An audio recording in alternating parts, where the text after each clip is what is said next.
We're only 61 minutes into the show, and I'm just now getting to Nikola Jokic winning the NBA MVP for the second consecutive season. This, of course, has yet to be announced officially. However, it is courtesy of a report from ESPN's Adrian Wojnarowski, which, of course, is essentially like Jesus Christ coming down from heaven and delivering you a piece of news. Denver Nuggets center Nikola Jokic has been voted the NBA's MVP for a second straight season, according to Woj. A formal announcement is expected this week. Jokic's raw stats were even better than last, as he averaged 27.1 points, 13.8 rebounds, and 7.9 assists, good for 8th in the league. He also became the first player in NBA history with 2,000 points, 1,000 rebounds, and 500 assists in a season. Of course, doing all of this without Jamal Murray, Michael Porter Jr., yada yada. So this was, of course, as not every, but as some MVP debates can go, this was so fierce. It was, oh God, I think it was the fiercest in recent memory because for some reason, Jokic is such a polarizing figure in the NBA, which is odd considering the fact that he is like very objectively one of the best players in the NBA. I mean, he passes the eye test. He has the numbers, both the counting stats and the analytics. The only thing he doesn't have is he doesn't have the look. Like, he doesn't look like an MVP. I mean, you put him, Giannis, and Embiid next to each other, you're either picking Giannis or Embiid to be the MVP just based off of how they look. I mean, these guys are fucking physical freaks. I mean, Giannis literally looks like he was chiseled out of marble, while Nikola Jokic looks like he still drinks a gallon of soda a day, which he doesn't do anymore. And he has, slimmed down since coming into the NBA. But this was such a fierce debate, and I'm happy it's announced. I can't wait for this to be over because goddamn, it is so annoying watching people piss, shit, and fart all over themselves because pick because they picked someone to win the award and they didn't, and then they act like Nikola Jokic is an undeserving candidate. If you are legitimately upset that your pick for MVP did not win MVP, I need you to go outside. You need to do one of two things. You need to lay down on your front lawn, or you need to hop in your car, go to a park, and walk around the perimeter of a lake. You need to go outside. You need to put the phone down. It's not that deep. Just shut up. It's fine. It's fine. You can simultaneously disagree with Nikola Jokic winning MVP over Embiid or over Giannis, but you cannot sit here and act like this man does not deserve to be the MVP, because the fact of the matter is that he does. He is a deserving candidate. Giannis was deserving as well, as was Joel Embiid. I didn't pick Joel Embiid to win, okay? But I did obviously pick I was on the Jokic bandwagon, but and I talked about this in my video when I did my award predictions. I was not going to be surprised if Embiid or even Giannis, if they won the MVP, because all of these guys were remarkable this season. The fact that we are in an era of positionless basketball that is mostly dominated by guards and wings, the fact that we had 3 bigs in the MVP race is remarkable. It's insane. It's absolutely insane. Not only that, these guys are historically great, all of them. I know that we shouldn't be talking about Hall of Famers, but all of these 3 guys are all going to wind up in the Hall of Fame. I mean, Giannis is a lock. He could retire after this season, he'd be in the Hall of Fame. Embiid has the trajectory, Jokic has the trajectory.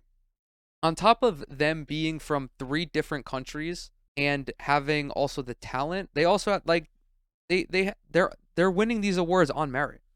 And I picked Jokic, obviously, but what did it for me was, yes, the numbers, and we're going to go ahead and we're going to actually dive into these right now. So, on a per game basis, all of these guys were relatively close to one another. Jokic was the 3rd lowest scorer, as you guys can see, at 27, but did lead in rebounds, did also lead in assists. Also, not quite the force on defense, and we're going to get to that in a little bit, but was also, amazingly enough, the most efficient player on this list. I mean, he shot 58% from the field while shooting 34% from three. I mean, inside the paint, inside the 3-point line, Jokic is a bucket, bro. Just straight up. And if we normalize this to per 100 possessions, it effectively stays the same. I mean, all of these guys played on similarly paced teams. They all played similar minutes. But where we get really wacky, and I know there are going to be some people who don't like this, where we get really wacky is with the advanced metrics. I think one of the reasons that Jokic has become so polarizing is because he is an analytics darling. And folks who love analytics love Nikola Jokic.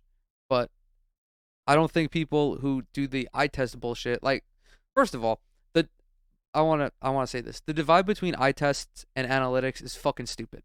You should be enough of an adult enough to understand the necessity of seeing basketball, but then also recognizing that there are numbers that can enhance your argument. Like, you're not a weirdo for being into analytics. You're a weirdo for being into analytics only or eye test only. Like, as a sports watcher, it doesn't make sense for me to do that, because if you were playing basketball like professionally, I'm not talking about at the rec, like I'm not fucking calculating my box plus minus at LA Fitness. That's stupid.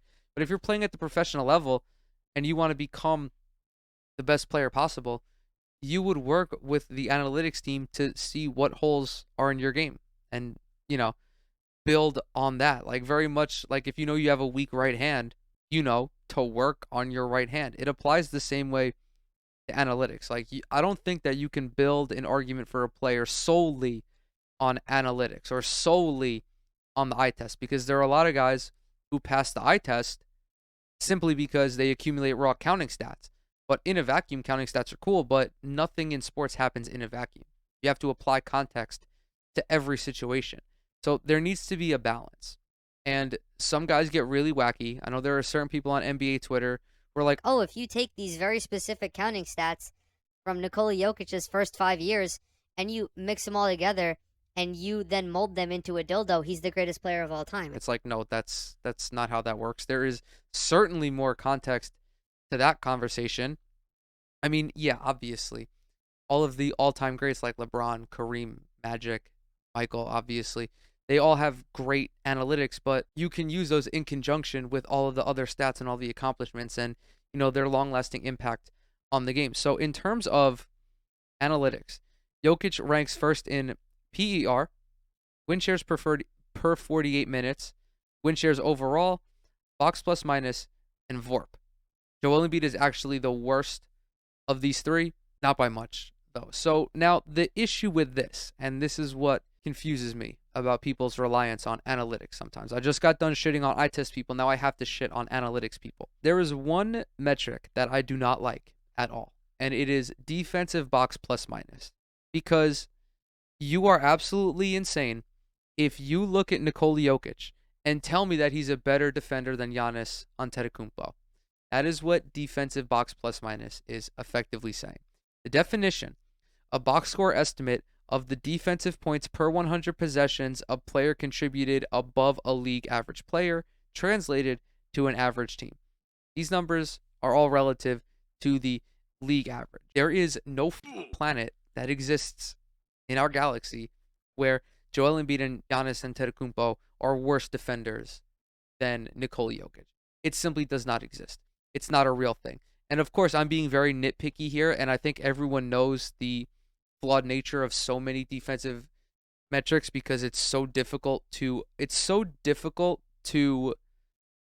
quantify NBA defense because there are so many moving pieces and each of the five guys impacts each other. What really did it for me in this argument, and as I explained in my awards video, was not the numbers, because all of these guys are comparable to one another. What is this? Oh my god, field goals added? This is a new stat, by the way. Basketball Reference recently started doing like shooting numbers relative to the league, which I think is kind of cool. and there's this one stat, field goal points added by field goal shooting, the number of extra points added by field goal attempts made above league average. Jokic is at 231. That's insane. And I think that it only further illustrates the argument that I was trying to make, and that being what Jokic did on this Nuggets team, effectively by himself, is remarkable. And I know that folks will try to not necessarily downplay it, but they'll say that Joel Embiid had to deal with similar things, with all the BS that went with Ben Simmons and you know this that whatever, but that's not really true because there is no player on the Nuggets who is better than Tobias Harris, let alone Tyrese Maxey. Like you can't say you can't talk about how great Tyrese Maxey is because he is. Do not get it twisted. Tyrese Maxey is a fucking demon. But then all of a sudden turn around and be like, oh, but Embiid has no help. Maxey averaged 17 and a half points this year, eclipsing 30 a handful of times, right? Five 30-point games. I want to just compare this to who's on the Nuggets. I can't wait to get fucking shit on by the numbers here. Oh, just kidding. Tyrese Maxey outscored every other player on the Nuggets not named Nikola Jokic. If Tyrese Maxey were on the Nuggets, he'd be a 22 points per game guy. I'm not going to play the game where it's like, oh, if you swap this guy around, it's going to be... No. The point remains that the Nuggets overall were a worse team than Philly. And Nikola Jokic dragged this worse team to nearly the same record as Philadelphia.